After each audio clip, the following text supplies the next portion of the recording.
you're experiencing issues with voice chat in Fortnite, follow these steps to troubleshoot and configure your settings for optimal performance. Step 1. Check your audio settings.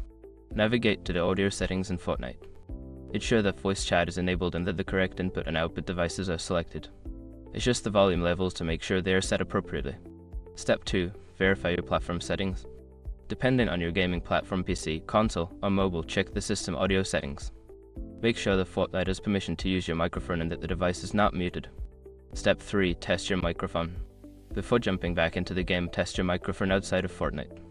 Use a voice recording application or a different game to confirm that your microphone is functioning properly. Step 4. Update your game and drivers. Ensure that Fortnite is updated to the latest version. Additionally, check for updates for your audio drivers or system software, as outdated drivers can cause compatibility issues. Step 5. Restart the game and device. If the above steps do not resolve the issue, restart Fortnite and your gaming device. Sometimes, a simple restart can fix temporary glitches affecting voice chat functionality. By following these steps, you should be able to resolve any voice chat issues in Fortnite. If problems persist, consider reaching out to Epic Games support for further assistance.